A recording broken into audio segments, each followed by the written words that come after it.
오늘은 이야기 강해 설교 90번째.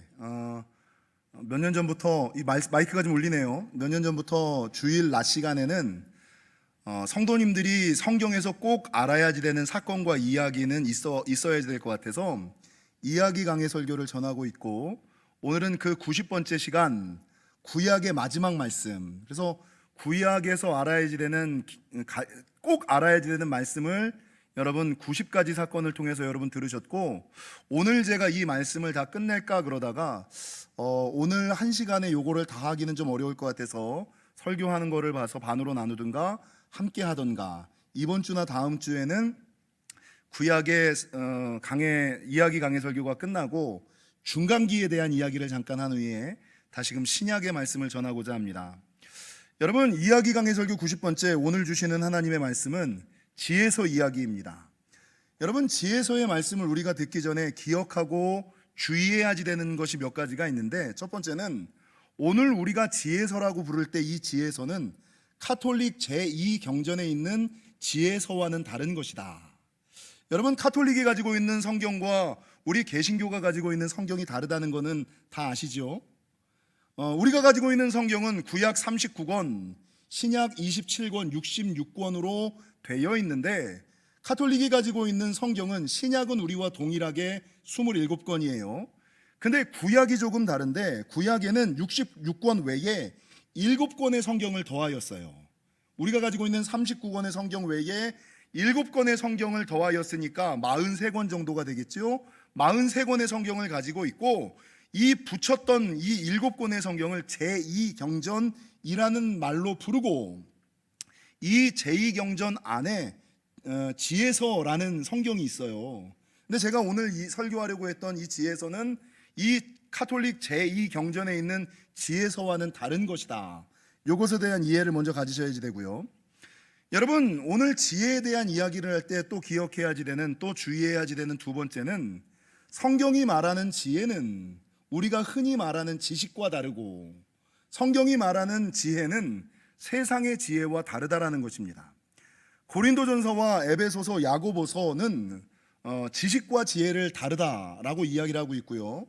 지혜도 구분하기를 위로부터 난 하늘의 지혜와 세상의 지혜, 위로부터 난 하늘의 지혜가 있고 세상의 지혜가 있다. 하나님의 지혜가 있고 인간의 지혜가 있다라고 말하고 있다는 거죠. 여러분, 저와 여러분이 너무나 많이 들었던 것처럼 지식과 지혜의 차이는 다 아시고 계시죠? 지혜라는 것은 단순히 아는 거, 많은 정보 전달, 책을 많이 읽어서 아는 거, 이게 지식이에요. 근데 지식과 지혜의 차이는 뭡니까? 지식이라는 단순하게 머리로 아는 것이라면, 지혜라는 것은 머리로 알고 있는 것을 활용하여 잘 살아가는 거, 그것을 잘 활용하는 거, 이게 지혜라는 거죠. 여러분, 지식이라는 것은 책을 통하여 배우고, 지혜라는 것은 경험을 통하여 배우고, 여러분, 지식이라는 것은 과거와 현재를 아는 것이에요. 근데 지혜를 가진 자는 뭐를 보게 돼요? 과거와 현재가 아니라 미래를 알 수 있는 거. 이게 그 사람이 지혜로운 사람인지, 그 사람이 지식이 있는 사람인지. 성경에서는 이 지혜도 또한 위로부터 난 하나님의 지혜와 세상의 지혜가 있고, 하나님의 지혜와 인간의 지혜가 있다라고 말씀하고 있다는 거죠. 여러분, 세상에서는 지혜라고 이야기할 때 지혜를 사물의 이치를 빨리 깨닫고 그것을 정확하게 처리하는 정신적 능력, 또는 세태나 사리에 밝고 능한 거, 그러니까 무슨 일이 딱 있을 때 상황 판단이 빠른 거죠. 그리고 이 상황 판단에 따른 빠른 판단력과 빠른 활용력, 그 판단을 바르게 하고 그 상황 하에서 새로운 길을, 옳은 길을, 바른 길을 찾아나가는 능력, 이게 지혜다라고 이야기를 해요. 근데 성경에서 말하는 지혜라는 것은 여러분, 그냥 상황과 환경에 대해서 빠른 판단과 결정, 행동을 하는 것이 아니라, 성경에서 말하는 하늘의 지혜는 하나님의 뜻과 계획, 질서와 방법을 알고 그 하나님의 뜻과 계획, 질서와 방법대로 살아가는 것, 이게 지혜로운 사람이에요.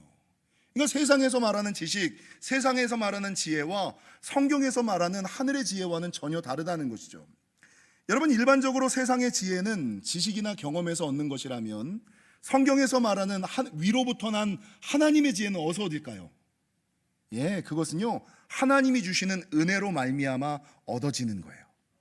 하나님이 주시는 은혜로 말미암아 어유 그냥 교회 오래 다니고 말씀 잘 들었는데 나는 세상에서는 학벌도 책도 많이 안 읽었는데 지혜로우신 분들 있잖아요. 우리 교회의 원로 권사님들, 원로 장로님들 오래 신앙생활 하신 분들인데 아니 글은 모르시는데 지혜로우셔. 이게 다 하나님의 은혜로 말미암는 지혜가 그 안에 가득하기 때문에 여러분 세상의 지혜와 하나님의 지혜의 예를 좀 들어드리자면 어떤 걸까? 세상의 지혜와 하나님의 지혜가 뭐가 다를까? 위로부터 난 지혜와 인간의 지혜가 뭐가 다를까? 세상 사람들은 뭐라 그러냐면 잘 먹고 잘 살려면 계속 일해야지 된다 그래요. 6일 일하지 말고 주일도 일해야지 된대요. 요즘같이 힘들고 어려운 세상에서는 주일에도 일해야지 된대요. 근데 주님은 뭐라 그래요? 여러분 세상의 관점으로 보면 6일 일하는 것보다 7일 일하면 돈을 더 많이 벌 것 같죠? 주일까지 일하면 돈을 더 많이 벌 것 같죠? 주님은 뭐라 그래요? 야 6일 열심히 일하고 주일은 안식하라고, 주일은 예배하라고, 주일은 기도하라고. 그래도 안 그래도 내가 너에게 은혜를 주일의 은혜를 줄 거고 세배로 갚아주시는 축복을 줄 거고 여러분 안식년의 축복을 줄 거고 희년의 역사를 줄 거야. 아니 7일이라는 사람이랑 6일이라는 사람이랑 분명히 7일이라는 사람이 더 잘 살아야 되는데 아니 성경은 6일이라고 하루 예배하는 게 더 낫다라고 얘기하거든요. 여러분 세상 사람들은 힘들고 어려운 시대에 새벽 예배를 어떻게 드려? 오늘 하루 잘 살려면 새벽 예배 드리지 말고 피곤하니까 그냥 자는 게 나아.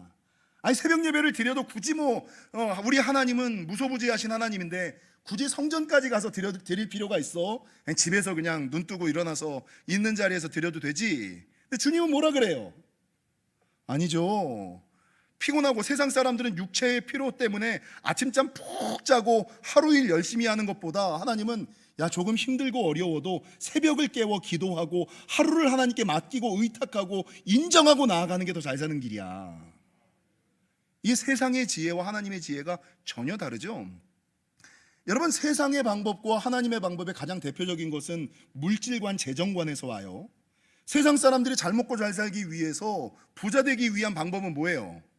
안 먹고 안 쓰고 무조건 모아야 되는 거예요. 안 먹고 안 쓰고 모아야 부자가 된다. 근데 성경에서 부자 되는 방법을 뭐라 그래요? 정도원 목사가 부자 되는 지름길 누가복음 6장 38절 매일같이 선포하는 거 뭡니까? 주라 그리하면 너희에게 줄 것이니 곧 후히되어 누르고 흔들어 넘치도록 하여 너희에게 안겨주리라. 너희의 헤아리는 그 헤아림으로 너희도 헤아림을 도로 받을 것이니라. 그러니까 여러분 세상에서는요 안 먹고 안 쓰고 안 나누고 그냥 움켜져야지만 이를 부득부득 깔면서 10원 한 푼 안 나눠주고 10원 한 푼 안 써야지만 부자가 된다라고 얘기해요. 근데 주님은 뭐라 그래요? 야 주래니까 베풀고 나눠야지만 너희의 헤아리는 헤아림대로 나도 너희를 헤아려 줄 거야. 주고 나누고 베풀고 섬기고. 그래서 여러분 성경에서는 주님이 뭐라 그러셨어요? 섬김을 받는 자가 높은 사람이 아니다. 섬김을 받는 자가 우리 영지교회의 가장 복된 것은 아무도 섬김을 받으려고 하지 않는다는 거예요. 목사 됐다고 해서 장로 됐다고 해서 뒷짐지고 어이 김집사 이러지 않는다는 거. 먼저 섬김을 받는 자가 높은 자가 아니라 섬기는 자가 높은 자다. 여러분 이 세상의 지혜에 꽉 차 있는 사람은 이게 이해가 안 돼요. 난 그래도 섬김 받는 게 좋아. 그치 이제 세상에서는 섬김 받지만 아이고 어떡하려 그러셔요. 그러니까 세상의 지혜와 하나님의 지혜, 위로부터 난 하늘의 지혜와 세상의 지혜, 하나님의 지혜와 인간의 지혜가 너무나 다르다는 거예요.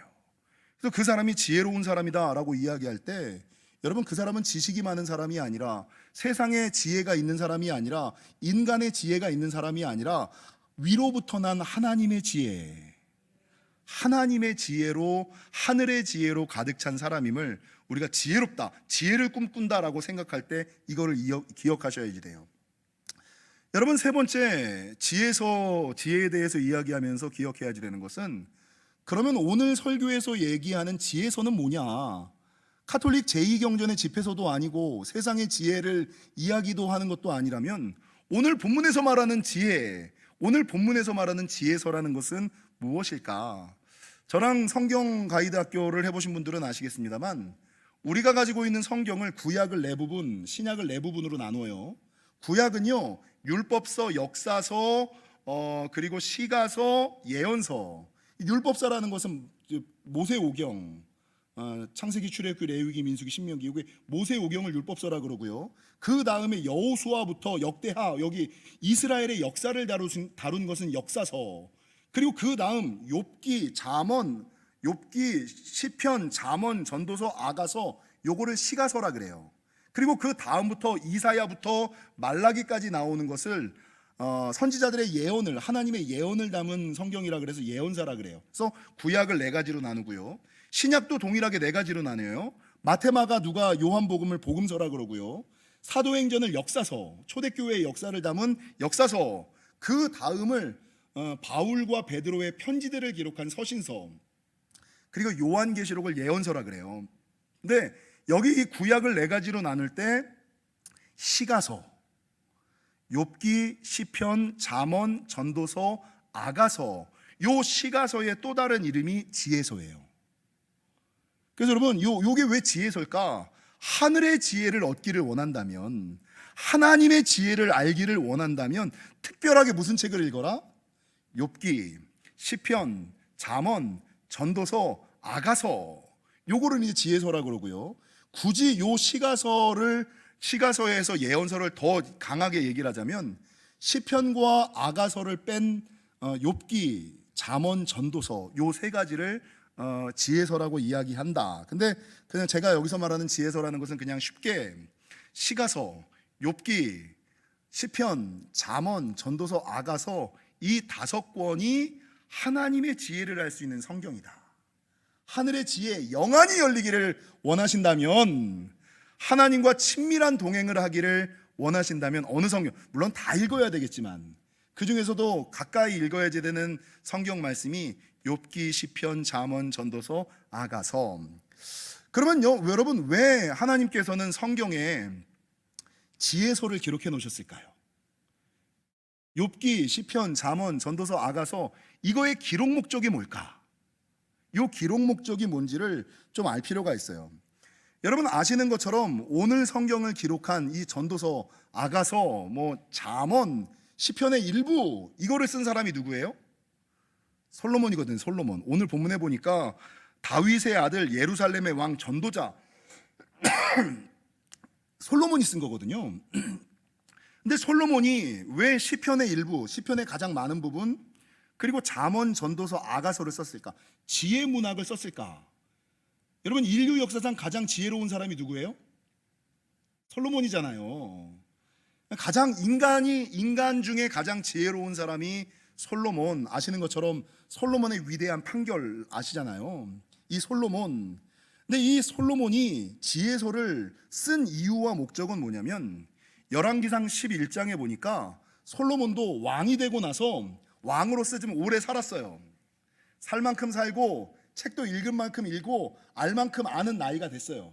열왕기상 11장에 되니까 이 솔로몬이 왕 위에 오르고 나서 살 만큼 살고 알 만큼 알고 나이도 이제 느긋하게 들고, 야, 이제는 내가 굳이 그 옛날 1000번제를 쌓을 때와는 다르게 나도 이 정도 경험이 있는데, 나도 이 정도 지식이 있는데, 나도 이 정도 능력이 있는데 굳이 초창기 왕의 모습처럼 끝까지 하나님 의지하고 신뢰하고 기도하고 예배하며 살아갈 필요가 있을까?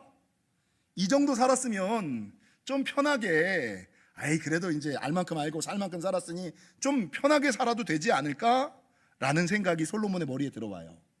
그래서 여러분, 이 솔로몬이 열왕기상 11장에 보니까 초심을 잃어버리고 처음 하나님을 만났던 그 열심을 잃어버리고 마음을 돌려 하나님의 말씀을 떠나 세상을 사랑하고 세상의 기쁨과 쾌락을 쫓기 시작해요.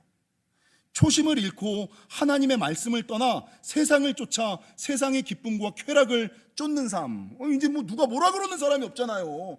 내가 왕인데, 나도 먹을 만큼 먹었는데, 나도 알 만큼 아는데, 내가 세상에서 가장 지혜로운데.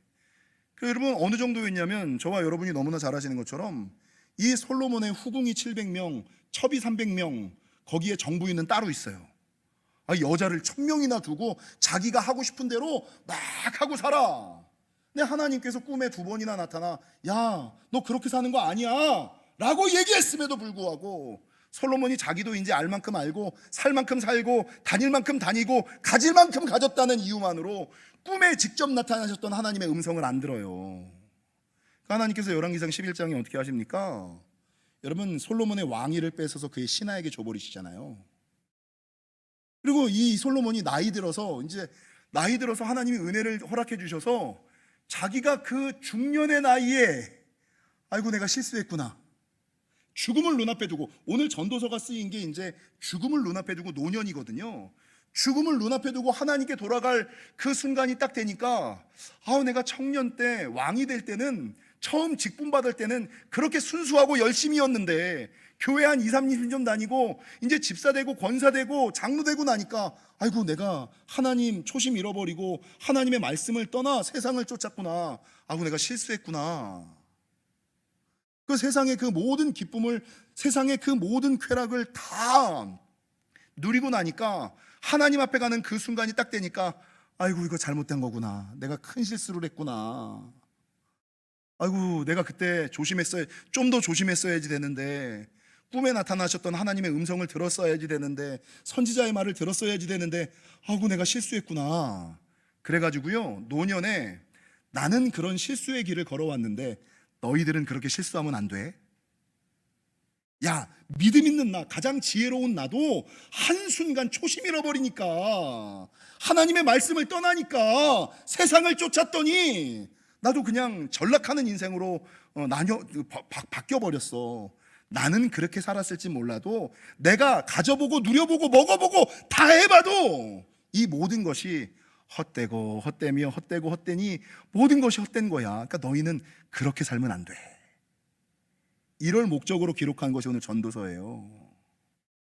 여러분, 가져보지 않은 사람은 가지면 뭔가 다를 거고, 먹어보지 않은 사람은 먹어보면 뭔가 다를 거고, 누려보지 않은 사람은 누려보면 뭔가 틀릴 거라고 생각을 해요. 세상에 뭔가 있을 거라고 생각을 해요. 근데 가져보고 먹어보고 누려봐도, 솔로몬 다 해봐도, 솔로몬 요즘에 전 세계를 강타하는 K-드라마가 하나 있죠. 오징어 게임이라고. 저 다 봤습니다. 코로나가 저로 하여금 드라마를 보게 만드네요. 보셨어요? 저만 보셨나요? 오징어 게임이라는 이정재가 나오는 그 드라마가 넷플릭스에 있어요. 근데 이게 전 세계 1위예요, 1위.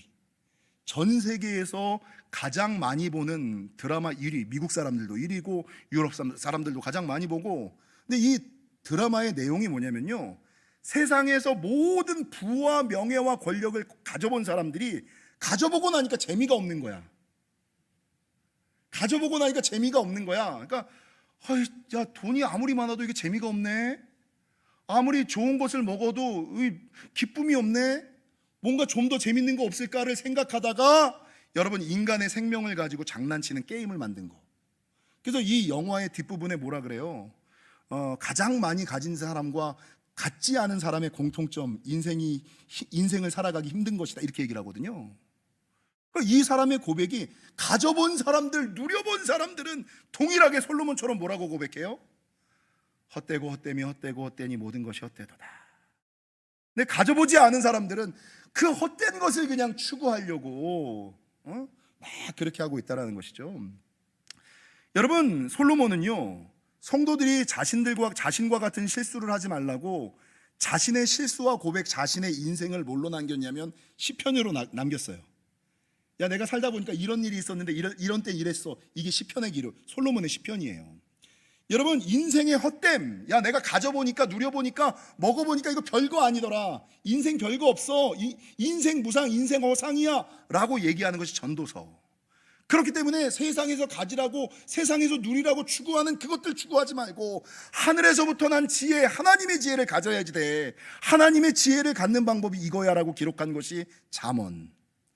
그리고 내가 이 땅 살면서 가장 행복했던 때가 하나님과 교제하며 하나님과 예배하며 살아가던 때였어. 그 기록을 남긴 것이 아가서. 솔로몬이 술람미 여인과 사랑하는 관계, 하나님과 교제하는 모습을 보면서, 야, 내가 그때 뜨겁게 기도할 때, 뜨겁게 예배할 때, 교회 일할 때가 제일 행복했어, 제일 평안했어, 제일 안전했어. 이게 아가서의 기록이에요. 이 솔로몬의 네 편의 지혜서에다가 욥기 후대 사람들이 욥의 지혜, 욥기는 우리 배웠지요. 야, 인생에 아무리 힘들고 어려운 문제가 닥치더라도 하나님 잃어버리면 안 돼. 하나님 떠나면 안 돼. 끝까지 붙어 있어야지 돼. 이게 지혜야. 이게 욥기. 그래서 여러분, 욥기, 시편, 잠언, 전도서, 아가서, 이거는 하늘의 지혜를 누릴 수 있는 방법, 솔로몬의 실수를 되풀이하지 말라는 솔로몬의 충정 어린, 이것만은 내 아들아, 지혜와 명철을, 세상의 지혜와 명철을 아들에게 이야기하듯이 마지막 교훈을 하고 있는 것이 이 지혜서의 말씀이라는 것입니다. 라는 것은 우리 영지교회에 속한 모든 하나님의 사람들도 솔로몬의 실수를 되풀이하지 않기를. 말씀을 묵상하다 보니까요, 세상에는 5종류의 사람들이 있더라고요. 원래는 이게 설교가 쭉 더 가야지 돼요. 그럼 하나님의 지혜가 뭐냐? 하나님의 지혜를 얻는 방법이 뭐냐? 하나님의 지혜를 얻었을 때 하나님이 어떤 축복을 주시느냐? 요거에 대해서는 제가 다음 시간에 좀 나눠서 설교하기로 하고요. 말씀을 묵상하다 보니까 성경에는 5종류의 사람이 나와요. 그 5종류의 사람이 어떤 사람이냐면, 태어나서 죽을 때까지 안전하고 형통하게 쭉 가는 사람, 문제없이 그냥 믿음의 길, 은혜의 길, 축복의 길, 뭐 삐끗거리지도 않고 쭉 가는 사람, 이런 사람 되시기를 축원합니다. 두 번째, 잘 가다가 삐끗하는 사람. 근데 삐끗해서 아예 하나님에게서 떨어지는 사람이 두 번째. 삐끗하였다가 하나님의 은혜로 돌아온 사람은 세 번째. 네 번째, 처음부터 끝까지 하나님과 관계없이 교회 안에 있지만, 믿음 안에 있지만, 신앙 안에 있지만 하나님의 은혜와는 관계없는 삶을 살아가는 사람, 이게 네 번째. 다섯 번째는 뭡니까? 처음에는 살 때는 하나님과 전혀 관계없는 삶을 살다가 죽기 직전에 나이 들어서 하나님의 은혜로 하나님께로 돌아온 사람, 이 5종류가 있다. 이해가 가시죠? 처음부터 끝까지 아무 문제 없이 형통한 삶을 사는 사람. 두 번째, 살다가 삐끗한 사람. 근데 삐끗한 사람은 두 종류로 나뉘죠. 살다가 삐끗하여 완전히 하나님을 떠난 사람, 살다가 삐끗했는데 다시금 하나님의 은혜로 다시금 하나님께로 돌아온 사람. 여러분, 네 번째가 뭐냐면, 네 번째가 뭡니까? 뭐예요? 하도 많아서 어찌됐건 얘기해 드릴게요. 첫 번째, 처음부터 끝까지 문제없이 평안하게, 안전하게, 형통하게 살았던 사람이 누가 있을까요? 에녹. 300년 동안 하나님과 동행하다가 그가 죽음을 보지 않고 하나님의 부르심을 받은 사람, 에녹. 평생에 문제가 없어. 이런 사람들이 되셔야지 돼요. 여러분, 또 누가 있냐면 여호수아. 여러분, 여호수아는요, 모세의 시종으로 태어나서 이스라엘의 지도자가 되었는데, 이 여호수아가 이스라엘의 지도자가 딱 되고 났을 때 하나님께서 여호수아에게 무슨 축복을 주시냐면 임마누엘의 은혜와 축복을 주세요.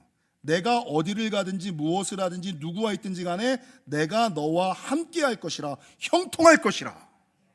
그러니까 여러분, 이 에녹과 여호수아 같은 사람들은요, 그냥 처음부터 죽을 때까지 아무 문제 없이 쭉 살아가는 사람, 이 사람들이 최고, 평안이 최고의 축복. 여러분, 두 번째, 인생을 살아가다가 처음에는 잘 믿다가 인생에 무슨 문제를 만나 삐끗하여 하나님을 떠나는 사람. 그러니까 처음에는 예수 잘 믿었는데 어떤 문제 때문에, 요번 코로나를 통해서, 예전까지는 교회 잘 다니다가 요번 코로나 때 하나님을 떠나는 사람 많을 겁니다. 신앙에서 멀어지는 사람, 신앙에서 떨어지는 사람, 건강의 문제를 만나고 물질의 문제를 만나고 자녀의 문제를 만나서 여러분, 성경에서 떠나가는 사람, 생명책에서 지워지는 사람들 많을 거예요. 그 대표적인 사람이 누굽니까? 여러분, 사울, 아하스 왕, 아나니아와 삽비라 잘 믿었잖아요. 얼마나 잘 믿었습니까? 나귀 한 마리 잊어버렸음에도 불구하고 목회자에게 가서 물을 정도로 하나님의 음성을 듣고자 사모하고 기도하던 왕 사울, 그래서 하나님께서 기름 부어 세운 왕. 여러분, 신약의 아나니아와 삽비라 자신의 전 재산을 교회에 바치겠다고 그 물질을 내어놓는 사람, 이만한 믿음이 어디 있어요? 근데 일순간 문제를 딱 만나니까 사울이 자기도 이제 영적으로 교만해져서 나도 기름 부음 받은 사람이라고, 여러분 제사장이나 드려야지 되는 번제를 자기가 드리고 하나님께 묻지 않고 무당에게 묻고, 그래서 여러분 하나님께서 사울에게서 어떤 이갑옷 주셨던 은혜와 축복을 다 걷어가 버리셨잖아요. 사울이 구원받았을까? 솔로몬은 구원받았을 거예요. 근데 사울이 구원받았을까를 암시할 만한 성경의 구절이 없어요. 예전에는 그렇게 잘 믿었는데, 여러분 아나니아와 삽비라, 내가 가지고 있는 모든 전답을 팔아서 초대교회에 드리겠다는 그 결심과 결단은 얼마나 좋아. 근데 그 마지막 순간에 그래도 요 정도는 남겨놔야 되잖아. 인간적인 생각이 싹 들어가죠. 그래도 요 정도는 인간적인 지혜, 인간적인 지혜, 하나님한테 올인하면 안 돼, 이런 거 있잖아요. 그래도 살구녕은 남겨둬야지. 이게 인간적인 생각, 세상의 지혜죠. 그것 때문에 자기 살려고 조금 일부 딱 띄워놨어요. 그러다가 그 자리에서 직사했잖아요. 그렇게 잘 믿던 사람이 마지막 순간에 삐끗하여 완전히 하나님에게서 떠나간 사람들, 구원에서 멀어진 사람들. 근데 반면에요, 인생 살다가 건강의 문제든 물질의 문제든 자녀의 문제든 삐끗한 신앙이 있어요. 근데 삐끗했는데 하나님의 은혜로 돌아오는 사람들이 있어요. 아예 사울처럼, 아나니아와 삽비라처럼, 여러분 아하스 왕처럼 그 문제를 핑계 삼아 하나님에게서 멀어지고 구원에서 떨어지는 사람이 있는가 하면, 그 문제 때문에 다시금 하나님께로, 그 문제가 있었음에도 불구하고 다시금 하나님께로 돌아오는 사람이 있죠. 누가 있습니까? 오늘 본문의 솔로몬. 처음에 예수 잘 믿다가 좀 알 만큼 알고 먹을 만큼 먹으니까 세상을 쫓았다가 나이 들어서 주님 앞에 가기 전에, 내 인생 잘못된 거고, 내가 그때 중년에 잘못 살았구나, 이거 깨닫고 다시금 하나님께 돌아와서, 이 솔로몬이 오늘 고백할 때 자기를 뭐라고 고백해요? 나는 왕이다라고 고백하지 않고 뭐라고 고백해요? 나는 전도자다. 복음의 열정을 회복한 거야. 죽어가기 바로 전인데도 자기를 뭐라고 고백해요? 나는 전도자라. 아니, 숟가락질 힘도 없는데 나는 전도자라. 어떻게 하든지 간에 주가 전 주어진 상황에서 가능한 방법으로 그리스도의 복음을, 그리스도의 사랑을 전하려고 힘쓰고 했었다. 자기의 첫 번째 정체성이 나는 전도자라. 이 솔로몬, 그러니까 이때 솔로몬이 말년에 돌아온 거예요. 왕이라는 직분보다 전도자의 직분을 귀하게, 사장이라는 직분보다 여러분 안수집사라는 직분을 더 귀하게 여기는 신하, 이 돌아와 버린 거예요. 여러분 이 솔로몬이 삐끗하긴 했는데 하나님의 은혜로 돌아왔어요. 삼손도 하나님이 주신 능력으로 블레셋 여인들 쫓아다녔지만, 여러분 끝내 눈 뽑히고 연자맷돌 돌리다가 아이고 여기서 안 돌아오는 사람들 많은데, 그래도 그럼에도 불구하고 이 삼손은 하나님 이번만 나를 강하게 하사 돌아왔어요. 삼손도 돌아오고 솔로몬도 돌아왔어요. 그래서 여러분 인생의 문제 가운데 삐끗하여 하나님을 완전히 떠나는 사람이 있는가 하면, 삐끗했지만 다시금 돌아오는 사람이 있다라는 것이죠. 네 번째, 여러분 어떤 사람이 있냐면 전혀 안 믿다가 처음부터 제대로 안 믿다가 맨 마지막 순간에 곤경을 만나고 위기를 만나고 잘 믿는 사람. 참 재밌어요. 목회자다 보니까 장례를 많이 하는데 평생 예수 안 믿다가 죽기 직전에 예수님 믿고 돌아가시는 분들 많아요. 그럼 그 옆에서 장례를 같이 보신 분들이, 목사님 저분 구원 받으셨나요? 구원 받았죠. 여러분 성경에 누가 있습니까? 므낫세가 있잖아요. 히스기야의 아들 므낫세 왕. 이 므낫세 왕은요, 남왕국 유다의 왕들 중에 가장 악한 왕이었어요. 아합과 이세벨 저리 가라 하는 왕이었어요. 성전에다가 사당을 차려놓은, 그러니까 성전에 무당을 불러들인, 하나님을 예배해야지 되는 교회에서 일월성신을 섬겼던 므낫세. 근데 성경에 보니까 이 므낫세가 환난을 당하였을 때 여호와께 구하였더니, 이렇게 말씀이 있어요. 그래서 여러분 환난을 당하여 하나님을 완전히 떠나는 사람이 있는가 하면요, 환난 때문에 하나님을 만나는 사람이 있어요. 이 므낫세는 처음부터 끝까지는 잘 안 믿다가 환난을 딱 만나고 나니까 아이고 하나님이 진짜구나. 그래서 환난을 당하여 여호와께 구하였더니 여호와께서 그를 긍휼히 여기사 그의 직분을 회복시켜 주시고, 잃었던 모든 것들을 다시 찾아주시고 다윗의 열조에 묻히는 축복을 므낫세에게. 여러분 마지막으로 누가 있습니까? 마지막으로 누굴 안 했습니까? 에녹했고 아합왕, 이세벨, 홈리와 다섯 번째, 처음부터 끝까지 하나님 안 믿고 교회 안에 있어도 하나님과 관계없는 삶을 살다 돌아가는 사람.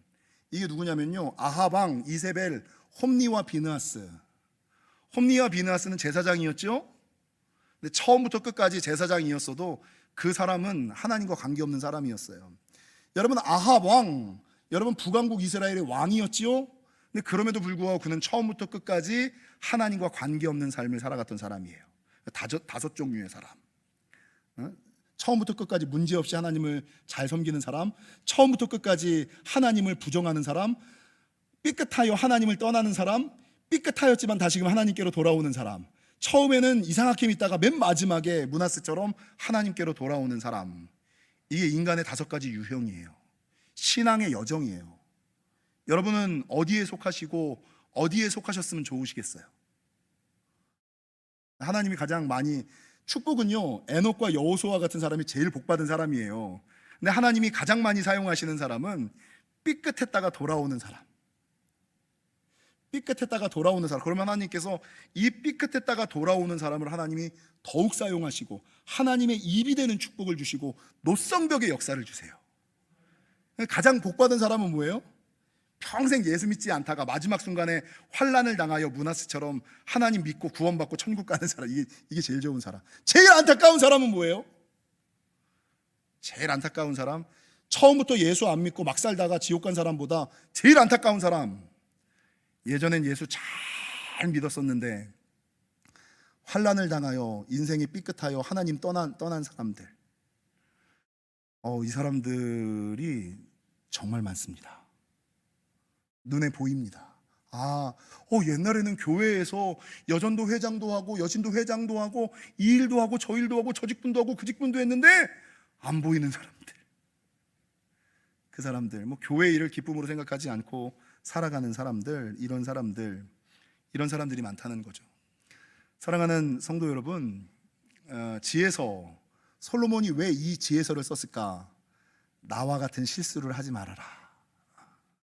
야, 니네가 추구하고 꿈꾸고 소원하는 것들은 헛되며 모든 것이 헛된 것이고 바람을 접는 것에 지나지 않아. 너는 네가 똑똑하다고 생각하지? 너는 네가 잘났다고 생각하지? 너는 네가 알 만큼 안다고 생각하지? 너는 네가 다닐 만큼 다녔다고 생각하지? 무슨 여러분, 그거는 다 세상의 지혜, 사단의 속살거림에 다 넘어가 버린 거예요. 하늘의 지혜, 위로부터 난 하나님의 지혜를 가지시는. 그래서 여러분, 에녹과 같이, 여호수아와 같이, 솔로몬처럼, 삼손처럼, 므낫세처럼 그렇게 살아가시는 저와 여러분이 되시기를 주님의 이름으로 간절히 축원합니다.